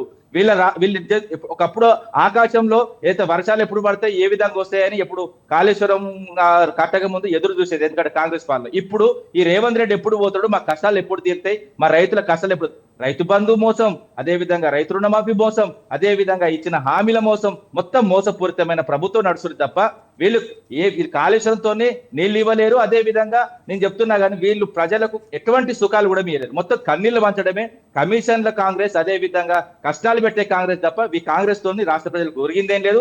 అప్పుడు ఇప్పుడు తెలంగాణ నేల మీద ప్రతి చావు కూడా కాంగ్రెస్ పార్టీ. రైట్. నరసింహరావు గారు, ముఖ్యంగా ఇది రాజకీయ కక్ష సాధింపని బీఆర్ఎస్ అంటున్న పరిస్థితి కనిపిస్తుంది. మరోవైపేమో బీజేపీ అయితే కాంగ్రెస్ బీఆర్ఎస్ రెండు ఒకటే అని చెప్తుంది. కాంగ్రెస్ ఏమో ఖచ్చితంగా మేము ఈ విచారణలో నిజాలు బయటకు తీస్తాము, ఖచ్చితంగా ఇంకో చిన్న విషయం అండి, చిన్న విషయం క్లోజ్ చేస్తా. ఎందుకంటే 240 టీఎంసీల నీళ్లు ఏదైతే కాళేశ్వరం ద్వారా వివిధ రిజర్వాయర్ల ద్వారా మొత్తం కాళేశ్వరం వాటర్ తోని ఏదైతే ఆనకట్టలు వేసి అదే విధంగా నీటిని పంపింగ్ చేసి 240 టీఎంసీల ఏదైతే వాటర్ ను రాష్ట్ర ప్రజలకు మేము ఇచ్చినాం. మీరేం చేసిందండి? మొత్తం కంప్లీట్ గా 240 నీళ్ళని రాకుండా చేసి ఇప్పుడు కాలువలో నీళ్ళు లేవు, కాలువలో నీళ్ళు లేవు అంటే కాంగ్రెస్ ఉన్న తర్వాత కాలువలో నీళ్ళు ఎందుకుంటే కన్నీళ్ళు తప్ప. పార్టీని మారితే 100% నీళ్ళు వస్తాయి. అంతకుముందు పార్టీ లేదు, వీళ్ళ కాంగ్రెస్ పార్టీ లేదు, బీఆర్ఎస్ ప్రభుత్వం ఉన్నది, కేసీఆర్ గారు నీళ్ళు వచ్చినాయి. ఇప్పుడు ఆయన లేడు కాబట్టి వాటర్ వస్తలేవు. ఎందుకంటే మేనేజ్మెంట్ అన్నది చాలా ముఖ్యం. అంత ఈజీ కాదు. కేసీఆర్ గారు చెప్పినట్టు రాష్ట్రాన్ని మోయడం అంటే ఇంత ఈజీ ఏదో థర్డ్ క్లాస్ పీపుల్ మాట్లాడినట్టు కాదండి. చాలా బాధ్యత కూడిన పని, బాధ్యత తీసుకోవాలి. రైట్. ఈ నరసింహరావు గారు, ఏదేమైనా ఇదంతా మాట్లాడొచ్చండి. రైట్. అంటే నేను వరుసగా వస్తున్నానండి. నరసింహరావుని తీసుకుంటాను, మిమ్మల్ని తీసుకుంటాను నేను, ఓకేనా? లాస్ట్లో మిమ్మల్ని తీసుకుంటాను. నరసింహరావు గారు, మీరు ఎలా చూడాలి? ముఖ్యంగా ఏ రాజకీయ పార్టీ అయినా తమకు అనుకూలంగా మాట్లాడుతుంది. రాజకీయ పార్టీలు రాజకీయమే చేస్తున్నాయి తప్పించి ఇందులో వాస్తవాలు బయటకు వచ్చే అవకాశం ఉందంటారా? విజయ్ గారు, రాజకీయ పార్టీలు రాజకీయం చేస్తాయి, అంతవరకు అంగీకరించాల్సిన విషయమే, చేయాలి కూడా. కానీ ఆ చేయటానికి ఒక బౌండరీ, ఒక సరిహద్దు అనేటువంటిది ఉండాలి. అది శృతించకూడదు. అంటే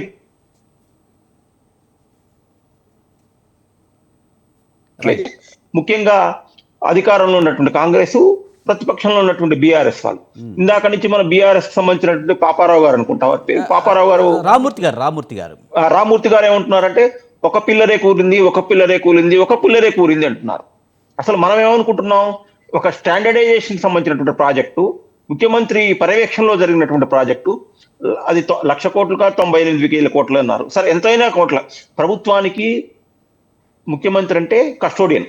వాళ్ళ ఇంట్లోంచి తీసుకొచ్చి డబ్బులు పెట్టట్లేదు, అటు కేసీఆర్ కానీ రేవంత్ రెడ్డి గారు కానీ ఎవరైనా కూడా. కస్టోడియన్ అన్నప్పుడు ఎట్లుండాలి? మనం రూపాయి ఖర్చు పెడుతున్నాం అంటే ఆ రూపాయికి సంబంధించినటువంటి జవాబుదారీ మందే ఉండాలి. పూర్తిగా దానికి సంబంధించినటువంటి కనీసం రూపాయలు 90 పైసలు దాని యొక్క ప్రయోజనం ప్రజలు పొందేటట్లుగా ఉండాలి. అట్లా మనం డిజైన్ చేసుకోవాలి. ఒక పిల్లర్ మాత్రం కుంగితే పర్వాలేదా? కాదు సార్, మళ్ళీ అక్కడికే వస్తా సార్. మళ్ళీ మన ఇద్దరం 1-to-1 డిబేట్ కాకుండా, అంటే మనం ఆలోచన విధానం, మనం మాట్లాడుతున్నటువంటిది ప్రజలు చూస్తున్నారు. ఎన్నికల సమయంలో వాళ్ళు తీర్పులు కూడా ఇచ్చారు. కనీసం మనం ప్రజా తీర్పును గమనించిన తర్వాతనైనా మన ఆలోచనలు, మన యొక్క అభిప్రాయాలు, మనం మాట్లాడేటువంటి తీరుని ఖచ్చితంగా మార్చుకోవాల్సినటువంటి అవసరం ఉంది. ఇంత ప్రతిష్టాత్మకంగా తీసుకొని చేసినటువంటి మన ప్రాజెక్ట్ ఏదైతే కాళేశ్వరం ప్రాజెక్ట్ ఉందో, సరే, ఒక బీఆర్ఎస్ వాళ్ళు అన్నట్లు ఒక పిల్లరే కొద్దిసేపు నేను కూడా ఒక పిల్లరే కుంగింది అనుకున్నాను. మేడం ఏం చెప్తున్నారు? మా ప్రయారిటీ ఇది కాదండి, మాది చేవెళ్ళ ప్రాణహిత, దీని మీద మేము ఇంకా ఎంత పెట్టాలి అంటున్నారు. మన పెట్టి కాదండి, అన్ని లక్షల కోట్ల రూపాయలు ఆ ప్రాజెక్టు మీద మనం ఖర్చు పెట్టిన తర్వాత ఒక పిల్లర్ కుంగింది అనుకోండి. కుంగిన తర్వాత దానికి సంబంధించినటువంటి మనం ఇప్పటికే 17 నెలలు, అంటే 7 సార్లు ఆ కమిషన్ ని వాయిదా వేశాం. ఇప్పటికి ఇంకా ఎంతకాలం? దాదాపు 1.5 year అయిపోయింది గవర్నమెంట్ వచ్చేసి, కొత్త గవర్నమెంట్.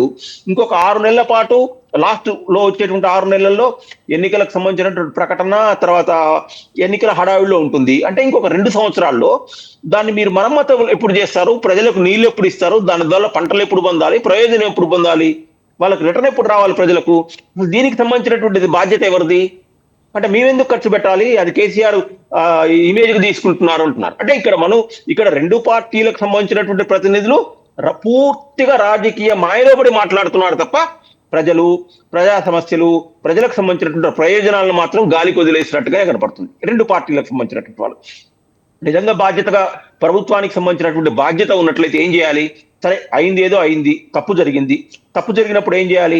అసెంబ్లీలో చర్చ జరగాలి. హుందాతనంగా బీఆర్ఎస్ వాళ్ళు, మరి మీ దగ్గర ఉన్నటువంటి ప్రపోజల్స్ ఏంటి చెప్పండి, ఏం చేద్దాం? మీ సమయంలో జరిగింది అది కుంగిందా, లేకపోతే కట్టడంలో నిర్లక్ష్యమా, అధికారుల నిర్లక్ష్యమా, లేదు డిజైన్ చేసినటువంటి కేసీఆర్ లో లోపం ఉందా, ఏదైనా కానివ్వండి. ఇప్పుడు మనం రాష్ట్రానికి సంబంధించినటువంటి ప్రతిష్టాత్మకమైనటువంటి ప్రాజెక్టు, దీన్ని ఏం చేయాలి మనం? దీనికి ఇంత ఖర్చు అవుతుంది, మరి మన ఇద్దరం కలిసి కేంద్రం దగ్గరికి వెళ్దాం, నిధులు తెచ్చుకుందాం, లేకపోతే ప్రపంచ మార్కెట్ దగ్గరికి వెళ్దాం. అల్టిమేట్ గా ఆ ప్రాజెక్టు ఆయకట్టు కింద ఉన్నటువంటి రైతులు ఇబ్బంది పడకూడదు. మా దగ్గర ఈ విజన్ ఉంది, మరి మీ దగ్గర ఏముంది అని కాంగ్రెస్ పార్టీ బీఆర్ఎస్ ని సంప్రదించిందా, ప్రతిపాదించిందా? లేదు. బీఆర్ఎస్ అయినా మరి ఆయన నేనే ఇంజనీర్ అన్నాడు, నేనే కట్టానన్నాడు, డిజైన్ చేశాను, సిఈఓడు డిఈఓడు అన్నాడు. కనీసం ఆయనైనా అసెంబ్లీకి వస్తున్నాడా, చర్చల్లోకి వస్తున్నాడా? రావట్లేదు. ఎవరికి పట్టనట్టుగా ఉంటున్నారు. ఎవరు అధికారంలో ఉన్నప్పుడు వాళ్ళు దీన్ని నేను ఆ మాట అనొచ్చు అనకూడదు కానీ దోచుకుంటున్నారు, తింటున్నారు. ఇది మళ్ళీ మనం ఏంటంటే మీడియాలో కేవలం ఆ పూటకు, ఆ రోజుకు, ఆ నెలకు ఎప్పుడైతే ఇట్లాంటి కమిషన్లు ఇవి ఇట్లాంటి తాకీదులు వచ్చినప్పుడు మాత్రమే మనం దీన్ని చర్చగా పట్టుకుంటున్నాం. కానీ దీన్ని సీరియస్ గా తీసుకోవాల్సినంత సీరియస్ గా ఎవరం పట్టించుకోవటం లేదు సమాజంలో సహా. ఎప్పుడో 5 ఏళ్లకోసారి ఎన్నికలు వచ్చినప్పుడు రకరకాల ఎజెండాలతో ఈ ఎజెండా వస్తుంది, ప్రజలు ఏదో ఒక ఎజెండా వైపు మొగ్గుతున్నారు, అధికార మార్పిడి జరుగుతుంది, మనం ఏమనుకుంటాం. కానీ దానికి సంబంధించినటువంటి ఎవరి మీద అయితే మనం ఎవరైతే తప్పు చేశారో వాళ్ళ దగ్గర నుంచి మన ప్రభుత్వానికి మళ్ళీ తీసుకోవాల్సినటువంటి ఎంతైతే నష్టం జరిగిందో ఆ నష్టానికి పరిహారం ప్రభుత్వం వసూలు చేస్తుందా, వసూలు చేసేటువంటి ధైర్యం ఉందా, దీనికి ఏదైనా విధానం ఉందా, దీనికి ప్రధాన ప్రతిపక్షం కూడా సపోర్ట్ చేస్తుందా? ఇలాంటి వాటికి చట్టాలు మారాలి. ఎట్లాంటి చట్టాలు మారాలి? ఈ ప్రభుత్వానికి సంబంధించినటువంటి దాంట్లో ఇలాంటిది ఏమైనా జరిగినప్పుడు ఆ రాజకీయ పార్టీలకు, ఆ వ్యక్తులకు కొంతకాలం అసలు ఎన్నికల్లో పోటీ చేసేటువంటి హక్కు లేకుండా చేసినప్పుడు మాత్రమే భవిష్యత్తులో ఇలాంటివి జరగవు. కానీ ఇంత పెద్ద ప్రతిష్టాత్మకమైనటువంటి ప్రాజెక్టు అసలు ఒక 5 సంవత్సరాల పాటు దీని గురించే రోజు చర్చలు జరిగినాయి. అసెంబ్లీలో ఎల్ఈడి స్క్రీన్స్ ద్వారా మనం పీపీటీ, పవర్ పాయింట్ ప్రెజెంటేషన్స్ చూసుకున్నాం. ఇంత ప్రాజెక్టు కుంగిపోవడం ఏంటి అసలు? ఇది మనకు సిగ్గుచేటు కదా అనేటువంటి ఆలోచన ప్రధాన ప్రతిపక్షానికి లేదు. సర్లే, అయిపోయింది, ఏదో అయిపోయింది, దీని బాధ్యత మా బాధ్యతను తీసుకొని నేను దీన్ని పూర్తి చేసినట్లయితే నేను తెలంగాణ ప్రజల యొక్క హృదయాల్లో, వాళ్ళ గుండెల్లో నా యొక్క పరిధి, నా యొక్క శాశ్వతంగా నేనుంటాననేటువంటి ఆ ఆలోచన ముఖ్యమంత్రికి లేదు. ఈ రెండు లేకపోవడం వల్ల ఇది కేవలం మన మీడియాలో చర్చలకు మాత్రం ఉపయోగపడుతుంది తప్ప మిగతా ఉపయోగం అనేటువంటిది ఎవరు లేకుండా పోతుంది. ఇలాంటివి ఈ దురదృష్ట సమాజానికి కానీ ప్రజలకు కానీ ఏదైతే బాధ్యత ఉండాలో రాజకీయ పార్టీలు బాధ్యత లేకుండా మాట్లాడటం చాలా దురదృష్టకరమైన విషయంగా నేను అనుకుంటున్నాను.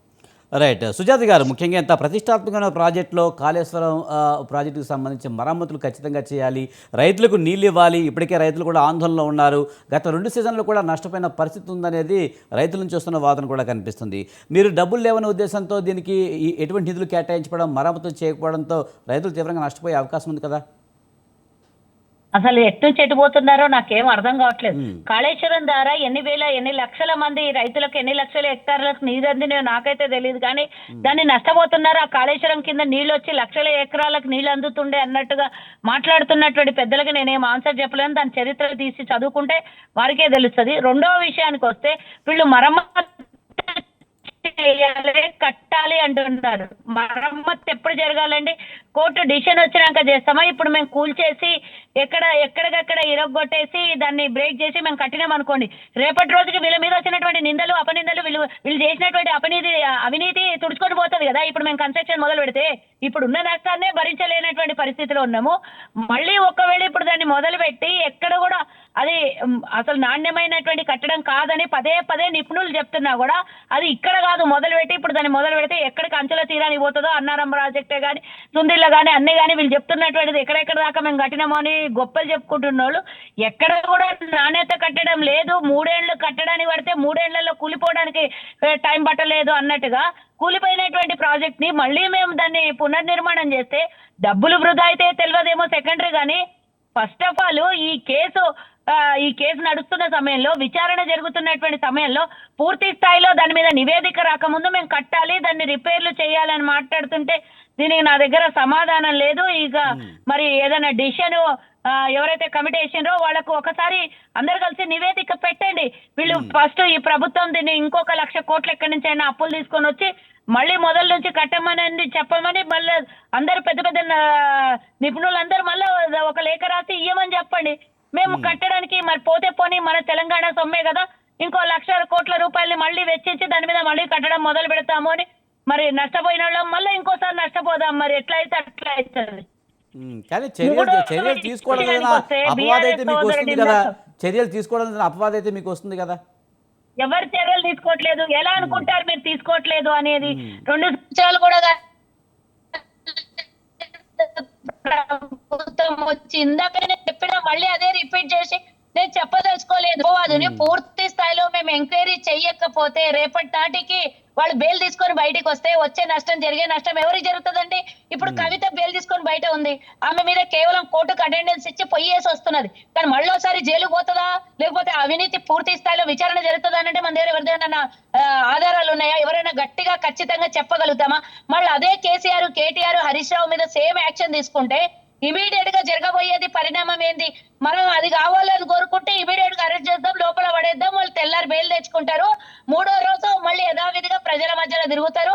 ఓ రేపు మేమే తోపులో మనం మాట్లాడతారు. అలా కావాలనుకుంటే అలానే చేద్దాం. మరి మేము పూర్తిగా దాని మీద అన్ని విధాలు ఈరోజు ఫోన్ ట్యాపింగ్ విషయాల్లో అందరిని అరెస్ట్ చేస్తున్నాం. దీని మీద ఉన్నటువంటి వ్యక్తులు ఒక్కొక్కరిని కింద నుంచి తీసుకొని వచ్చి పైకి చివరి అంశం వరకు మేము చెయ్యాలి అనుకుంటున్నాం. కార్ రేసు విషయంలో పట్టుకున్నాం, ఫోన్ ట్యాపింగ్ విషయంలో అరెస్టులు చేసినాం, కాళేశ్వరం విషయంలో కోట్ల రూపాయలు, 100ల కోట్ల ఆస్తులు కూడబెట్టుకున్నటువంటి ఇంజనీర్ ని పట్టుకొని అరెస్ట్ చేసి లోపల ఇచ్చినాం. కింద స్థాయి నుంచి అందరినీ ఒక్కొక్కళ్ళు విచారణ చేసి వాళ్ళ విచారణలు పూర్తయిన తర్వాత అరెస్టులు చేసి యాక్షన్ తీసుకుంటున్నాం. విచారణ చేయట్లేదు, దీని మీద పట్టించుకోవట్లేదు, గాలికి వదిలేసిండ్రు అన్నట్టు మాట్లాడితే నేను ఫస్ట్ మాట్లాడిన దాంట్లో టీఎంసీ అంటే కాంగ్రెస్ అంట, అది తెలంగాణ మోసం చేస్తున్న కాంగ్రెస్ అని మాట్లాడుతున్నారు. మీకన్నా ఎక్కువ ద్రోహం చేసే వాళ్ళు తెలంగాణకి ఎవరైనా ప్రపంచంలో మళ్ళీ పుడతారా? బీఆర్ఎస్ లాంటి వాళ్ళు ఎవరైనా పుడతారా మళ్ళీ? 2014 తమ్ముడు రైట్ రామరెడ్డి గారు సమాధానం చెప్పాలి కదా. కామ్గా కూర్చోడానికి నా ఒంటి లోపల చీమును ఎత్తురు మీరు అంటే అన్న మాటలు పడడానికి సుజాత్ గారు టైం అయిందండి.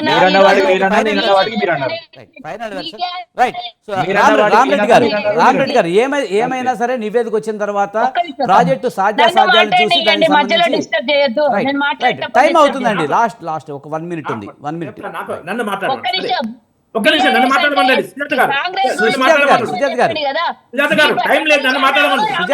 సుజాత గారు మీ వీడియో కూడా కరెక్ట్ గా లేదు. సుజాత గారు మాట్లాడండి. బి అంటే టైం లేదండి, నన్ను మాట్లాడమన్నారు. సుజాత గారు ప్లీజ్. రైట్ నువ్వు ఎప్పుడు రెడీగా కాదు రిపోర్ట్ అండి. దాంట్లో ముఖ్యమైన పాయింట్ చెప్తా. మీరు ఒక్కటే క్వశ్చన్ వేస్తా, మీకు ఒక్కటే క్వశ్చన్ వేస్తా.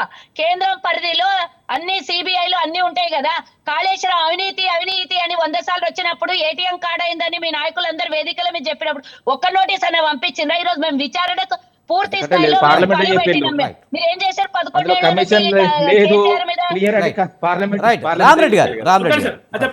ఇంతకు ముందే నేను ఎన్నో ఛానల్లో చెప్పాను. అమిత్ షా గారు చెప్పారు స్పష్టంగా, హోం మంత్రిగా, సిబిఐ కేసు అనేది 2 విధాలనే తీసుకుంటారు. ఒకటి concerned department, municipal corporation, state గవర్నమెంటా, వాళ్ళు ఇవ్వాలి. ఏది కంప్లైంట్ మన సిబిఐకి తీసుకోమని చెప్పి రిక్వెస్ట్ చేయాలి, లేదా హైకోర్టు కానీ సుప్రీంకోర్టు కానీ ఆర్డర్ ఇవ్వాలి. హోమ్ మినిస్టర్ ప్రైమ్ మినిస్టర్ తలుచుకోవడం సిబిఐ కేసు రాదు, సిబిఐ నోటీస్ ఇవ్వకూడదు డైరెక్ట్. అది ఆ ఇష్యూ. ఇది మన కాగ్ రిపోర్ట్లో 2022 దాంట్లో ఏంటంటే ప్రొజెక్టెడ్ కాస్ట్ 1,47,000 దాటుతుంది, 47,000 కోట్లు కాగ్ రిపోర్టు. కానీ సిడబ్ల్యూసీ చూపించింది 81,000 కోట్లే. రెండోది వాళ్ళు చెప్పింది అంటే 18 లక్షల ఎకరాలు కొత్త సాగు, 18 లక్షల ఎకరాలు స్థిరీకరణ, 18 అట్లా అని చెప్పారు. యాక్చువల్ కమాండ్ ఏరియా వాళ్ళు క్రియేట్ చేసింది 40,000 ఎకరాలే. కాగ్ రిపోర్టు 97 లక్షల కోట్ల ఎంతో ఖర్చు పెట్టి అప్పుడు 90 లక్షల కోట్లు అనుకుందాం, 40,000 ఎకరాల కమాండ్ ఏరియా క్రియేట్ చేశారు. 5 సంవత్సరాలు వర్షాలు బాగుపడ్డాయి దేశం వ్యాప్తంగా, ముఖ్యంగా తెలంగాణలో 5 సంవత్సరాలు కరువు లేదు. 2019 నుంచి 2024 వరకు అక్కడక్కడ రీజనల్స్ వేరు, కరువు లేదు, నీటి కొరత లేదు. వరుణదేవుని దయ వలన పంటలు పండితే అది మా కేసీఆర్ కూలేశ్వరం వల్లనే పండిందని చెప్పుకుంటే దాన్ని నమ్మేంత తెలుగు ఎవరు లేరు. కాబట్టి ఇది బ్రహ్మాండమైన అవినీతి జరిగింది. తెలంగాణ రాష్ట్రానికి గుదిబండగా తయారైంది. తెలంగాణకు 5 పైసలు స్పెషల్ గా ఏనోళ్ళు మీరు మాట్లాడితే మీరు ఏం చేశారు?